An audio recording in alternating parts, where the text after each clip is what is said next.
The Jack Benny Program, presented by Lucky Strike.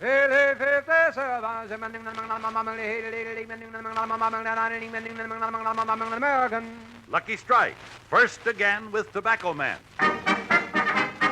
First again with Tobacco Man. More independent tobacco experts smoke Lucky Strike regularly than the next two leading brands combined. There you have the findings of a recent impartial survey which reveals the personal smoking preference of tobacco men, auctioneers, buyers, and warehousemen. Yes, the survey shows Lucky Strike. First again with Tobacco Man. First again with Tobacco Men. First again with the men who can see, the makers of Lucky Strike, consistently select and buy that fine, that light, that naturally mild tobacco. So light up a Lucky. Puff by puff, you'll see. LSMFT, LSMFT. Lucky Strike means fine tobacco. And in a cigarette, it's the tobacco that counts. So for your own real, deep-down smoking enjoyment, smoke the smoke tobacco experts smoke. Lucky Strike. First again with Tobacco Man.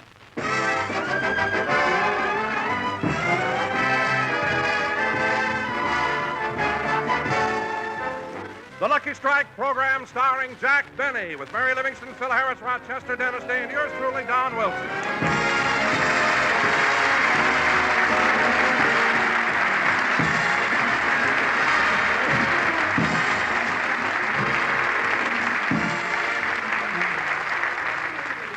Ladies and gentlemen, once again, we'd like to take you out to Jack Benny's home in Beverly Hills. It's evening, and Jack has just finished dinner and is relaxing in his usual way.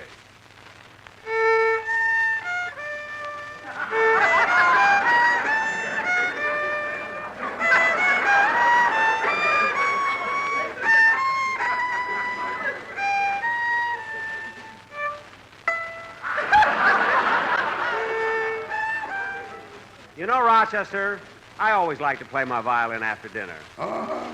You know, it soothes and relaxes me. Uh-huh. I hope it doesn't bother you. Oh, no, I haven't had my dinner yet.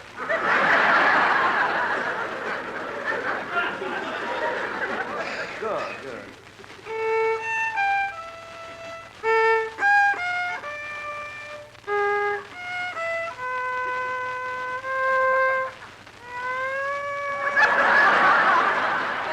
You know, Rochester, I often think what a fool I was not to have made the violin my career. You know, I might have become a great virtuoso, but no. Instead, I had to become a comedian, a clown, a buffoon. But a rich buffoon.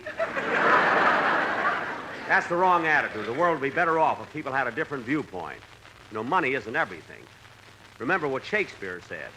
He who steals my purse steals trash. I wish you'd throw some of that garbage on me.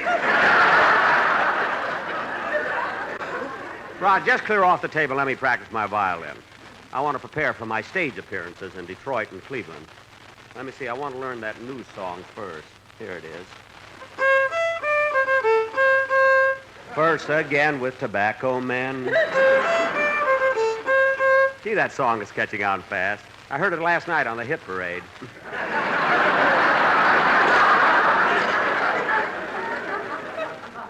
Well, I've practiced enough, but I don't feel like going to bed. I think I'll go in the den and listen to the radio. Now, hello, Polly. Daddy's going to listen to the radio. Fred Allen stinks. Fred Allen stinks.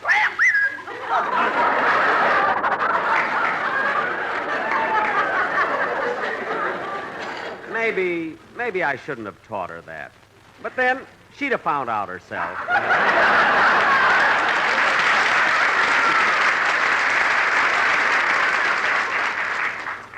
Yeah, I wonder what's on the air right now. Friends, do you have a tendency to be a little too fat around the waist? You do? Well, what you need is exercise. First, stand in front of your fireplace. That's right. Now lift your right leg. Higher, higher, higher. Now rest your foot on the mantelpiece. Have you got one foot on the floor and one foot on the mantelpiece? Good. We now leave the air until the same time tomorrow. That's ridiculous. I wonder what else is on. Gee, it's hard to reach the dial with one foot on the mantelpiece.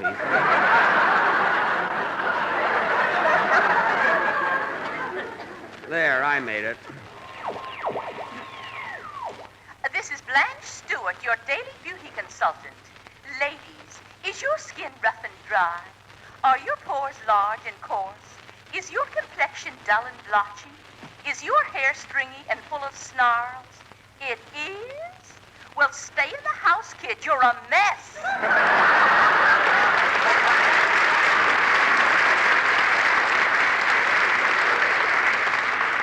I don't know. There must be something on the air tonight besides commercials. Oh, there's the phone. Hello? Hello, Jack. Oh, hello, Mary. Jack, are we going to have rehearsal at your house or NBC? What? Are we going to have rehearsal at your house or NBC? Mary, I can hardly hear you. Get closer to the phone. I can't. I've got one foot on the floor and one foot on the mantelpiece.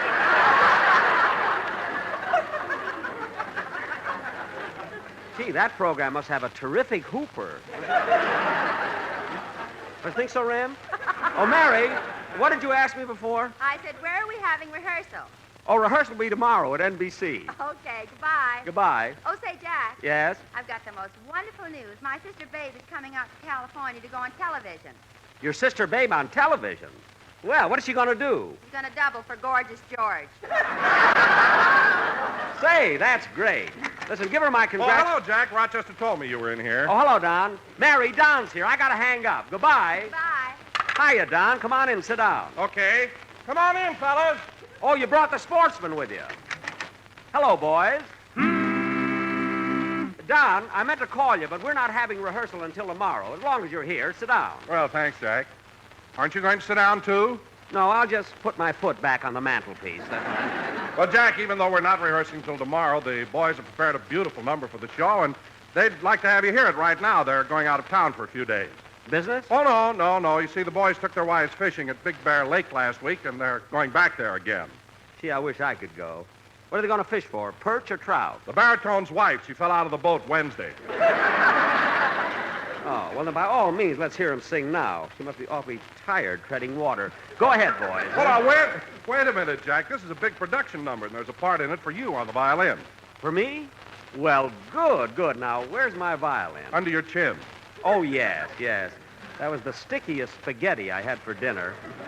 Now, let's go, Don. What number are we going to do? The Saber Dance by Cacciatorian. The saber dance. Well, that should be wonderful.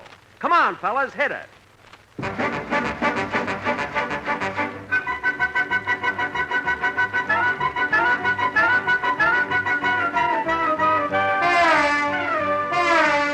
You better try a Lucky. They are made down in Kentucky. Better buy Lucky's, better try Lucky's, better buy Lucky's, better try Lucky's. That's a cigarette that you will like.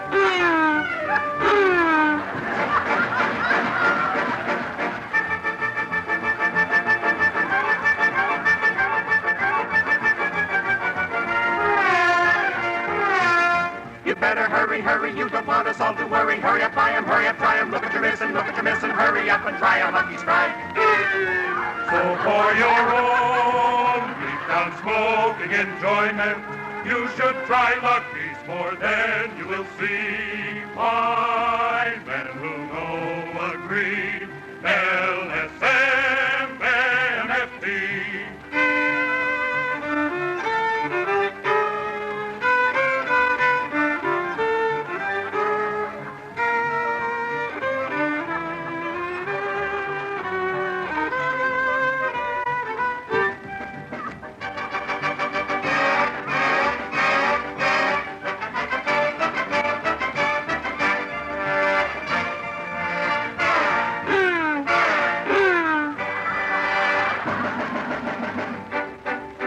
You don't know what you're missing if you've not been smoking this. And hurry now and buy a carton. That should be enough to start on Lucky's. Then will be your favorite brand.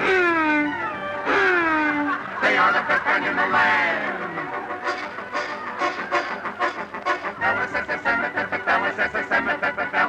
LSSMFT. Oh, LSSMFT. Lucky Strike's a cigarette for me.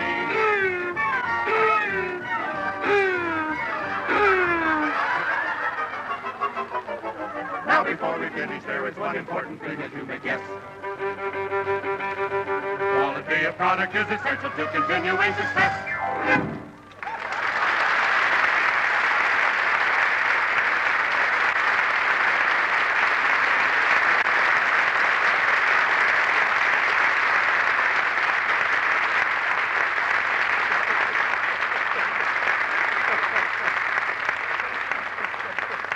John. Yeah. John, congratulations.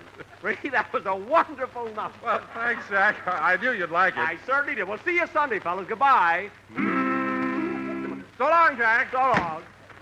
Gosh, those boys are such nice fellas. 65 cents in the Coca-Cola machine. Well, I think I'll take my change belt off and go in the library. I'll read for an hour or so before I go to bed. Just look at this room. What a mess. Oh, Rochester! Rochester!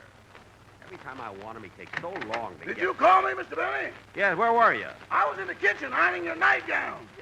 Well, I hope you didn't put too much starch in it again. Last night I felt like I was sleeping in a Quonset hut. I like a nightgown to cling a little. Now, Rochester, this room is such a mess. I wish... Rochester, do you smell something burning? Uh-oh, the iron. My nightgown. Well, is it burned? Boy, something tells me this Quonset hut is going to have a window in it. Let me see that nightgown. It'll be okay, boss. I'll put a flap on it. Let's see that you do. I'm going back in the library and read. I'll call you, Rochester, when I want to go to bed. Now,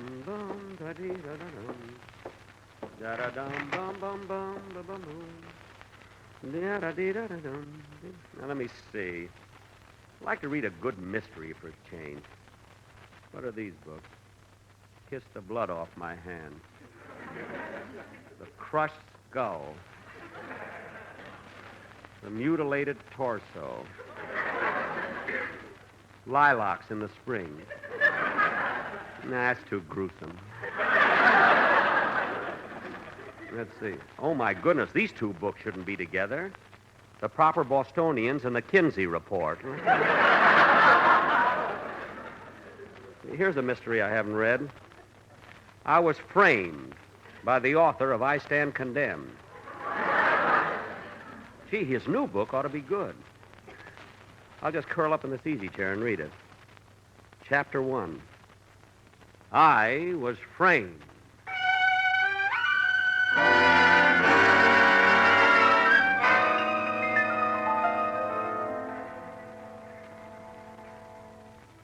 My name is Bruce Fink. Oh, it's an ordinary name. It hasn't even been mentioned as a Republican candidate. I was an average man with normal habits. My only fault was, perhaps, that I spent my money a little too freely. Gee.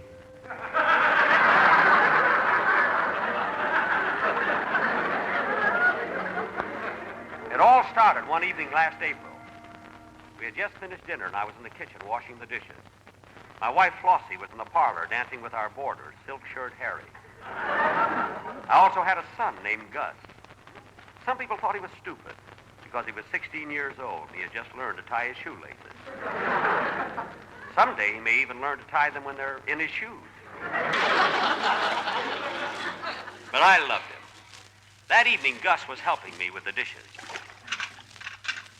What's this, Papa? That's a cup, son. Oh, and is this a saucer? No, that's a knife. Saucer knife. Saucer knife. Saucer knife. Have you got that, son? Son? Yes, you're my son, and I'm your father. This is a cup, and this is the knife. The one with the point is the knife. The one with the handle is the cup, and the one with the hole is your head.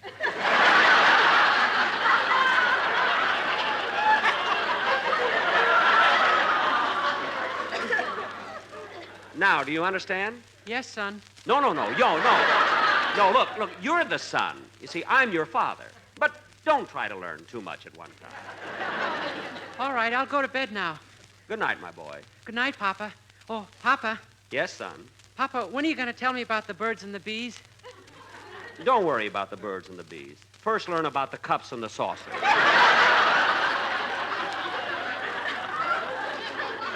They enjoy life, too.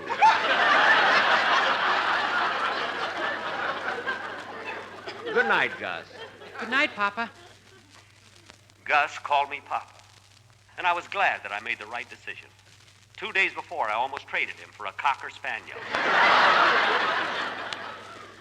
I put away the dishes and started toward the parlor to join my wife, Flossie, and our boarder, Silk Shirt Harry.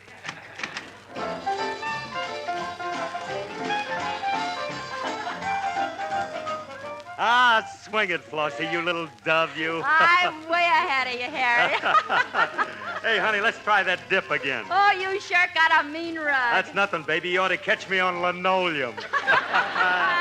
Oh, Harry, hold me closer. I love to smell that bay rum.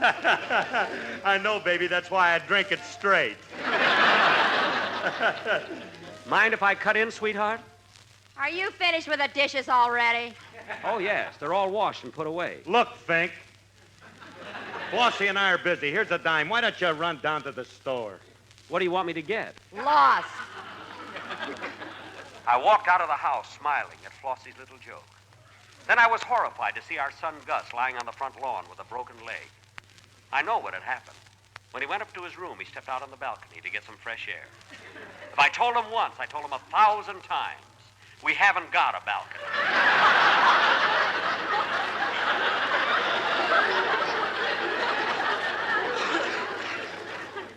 As I bent over him, Gus opened his eyes and said, What happened, son? No, you're the son. I'm your father. Oh, Tell me, are you hurt? yes, I think I broke my saucer.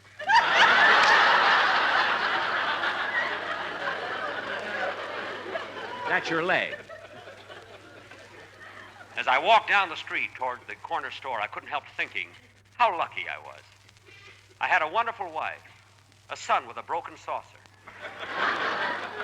and a boarder who had his own show and went off the air for the summer.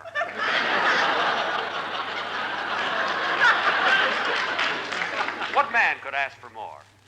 Although I had never cared for riches, I did wish that I could afford to buy my wife, Flossie, the little extra things she never had before, like toothpaste, a toothbrush, or even tea.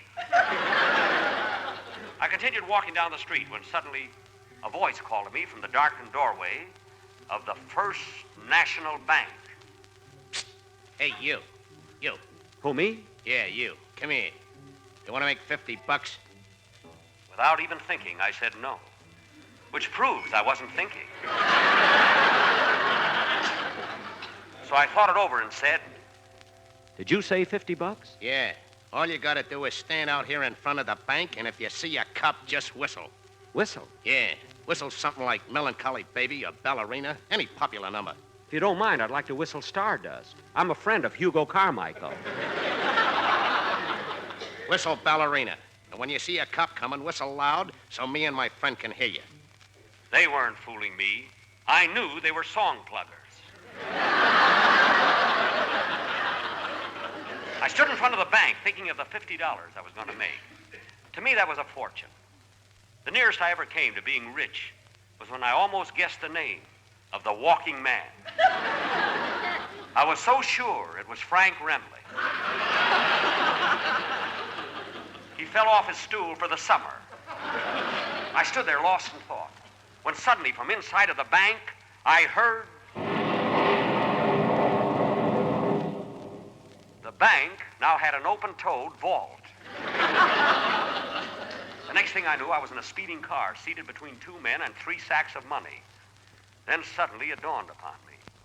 This was a holdup.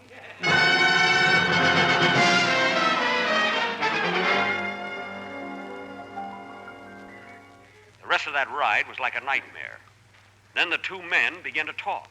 Hey, Clyde. How much did you promise this Fink? They knew my name. I looked at the men, then I looked at their guns. I noticed the guns were identical. So I asked them why they both carried .32 caliber automatics. And they said... They're first again with hold-up men. I knew what they meant, but I missed the music. I leered back at them and said, You fellas can't get away with this. I'm going to the police. You can't go to the police, buddy. You're in this as deep as we are. I knew that the two men were right. I was trapped. Through no fault of my own, I, Bruce Criminal, was now a fink. I mean, Bruce Fink was now a criminal.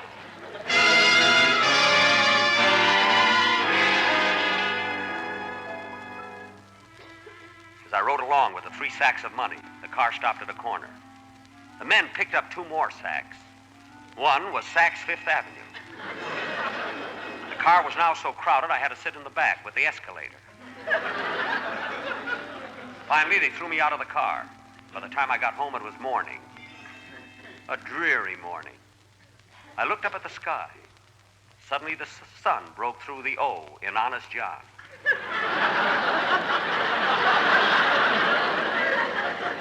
Through the window, I could see silk-shirt Harry holding my wife Flossie in his arms. Their lips were pressed together. I dreaded going into the house. I'd been gone all night, and I couldn't tell them where I'd been. I didn't want Flossie to think that I was in love with another woman. I racked my brain, but I couldn't think of an excuse. So I decided to go in and brazen it out. As I opened the door, they were still kissing. As they saw me, their lips parted. Hello, Harry. Hello, Flossie. Are you back already? I know how you must have worried about me, darling, but I couldn't help it. I bumped into an old friend and we got to talking. And you know how time always Kiss me again, Harry. Okay, baby. It was as simple as that. No questions, no jealous reproaches. Flossie trusted me implicitly. I think Harry did, too.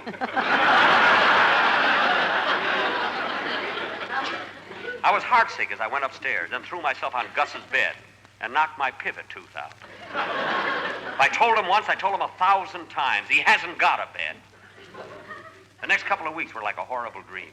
I didn't know what the future had in store for me. I continued with my household duties. One day, as I was pushing bugs out of the screen with a toothpick, my son Gus was sitting nearby doing his homework. He looked up at me and said, Oh, fathead. That's Father. At least you're getting closer. What is it, son? This pencil won't write. That's a knife. Look, son, that's a knife, this is a cup, and this is a saucer. Do you understand? Yes, son. No. I'm your father. Now, how are you getting along with your spelling? Fine, I can count up to 10 now. Good work. Now, listen, my boy. I'm going to take you into my confidence. Some men were robbing a bank, and they promised me $50 to whistle if I saw a cop. A what? A cop. That's a saucer.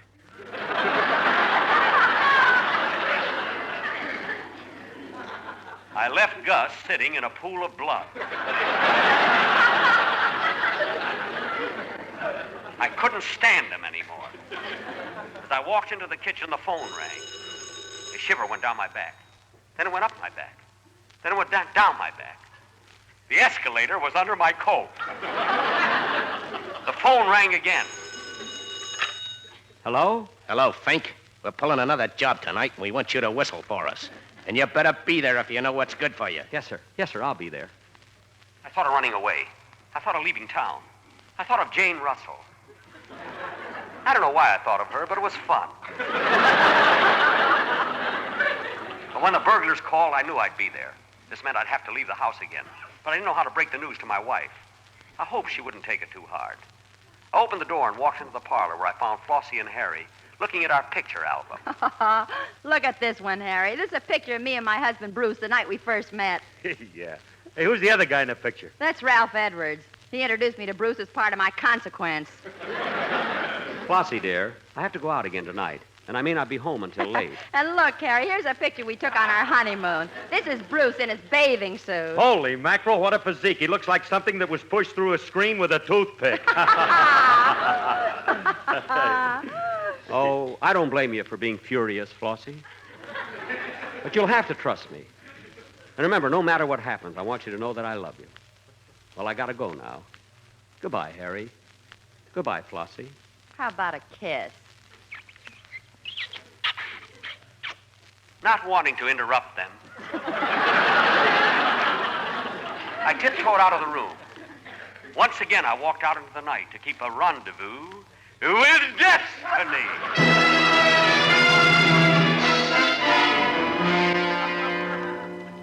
That night, while I whistled, they robbed the Second National Bank. The next night, they robbed the Third National Bank. The night after that, the Fourth National. And the following night, the Sixth National. Everyone was expecting it to be the Fifth. Oh, they were shrewd, all right. And then...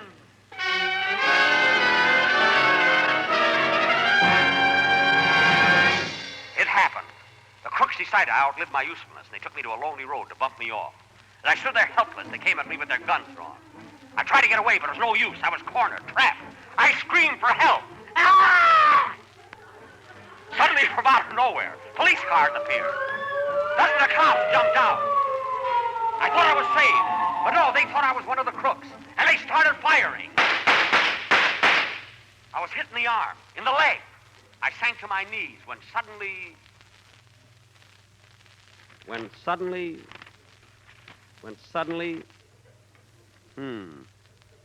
The last page of this book is missing. Wait, quite a few pages are gone. Oh, Rochester! Rochester! Did you call me, boss? What happened to this book? There were about a dozen pages torn out of it. You did that last week when you had your dinner party. What? If I told you once, I told you 1,000 times. Buy paper napkins.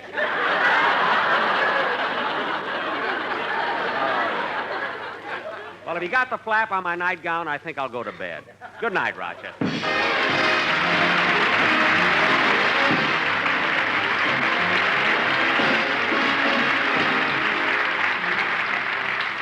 Ladies and gentlemen, I'm sure you agree that there is nothing more pathetic than a helpless child suffering from starvation, exposure, and sickness. Thousands of kids in the devastated countries are exactly in this predicament. So it's up to us to give them a chance to survive. We must help them grow up to be healthy, clear-thinking citizens. So let's help those unfortunate children by sending our contributions to Crusade for Children, New York City. Save a child, save the future. Thank you. Jack, we'll be back in just a minute, but first... At 57, American. Lucky Strike. First again with Tobacco Man. First again with Tobacco Man. As a recent impartial survey reveals, more independent tobacco experts smoke Lucky Strike regularly than the next two leading brands combined. More than the next two leading brands combined. Lucky Strike. First again with Tobacco Man. That's what the survey shows. Now, listen to what Mr. William Lee Curran, 24 years a tobacco auctioneer, recently said. For years and years, I've seen the makers of Lucky Strike buy fine, mild tobacco. Tobacco that's full of smoking enjoyment. I've smoked Lucky's 23 years. So light up a Lucky, and puff by puff, you'll see. LSMFT. LSMFT. Lucky Strike means fine tobacco. So round, so firm, so fully packed, so free and easy on the draw. So smoke the smoke tobacco experts smoke. Lucky Strike. First again with Tobacco Man. Gee, it feels good to get in bed. I'm really tired tonight. Oh, darn it, there's the buzzer. Oh, now, who can that be at this hour, I wonder? Yes? Mr. Benny, if I told you once, I told you 1,000 times. What is it? This is NBC, the National Broadcasting Company.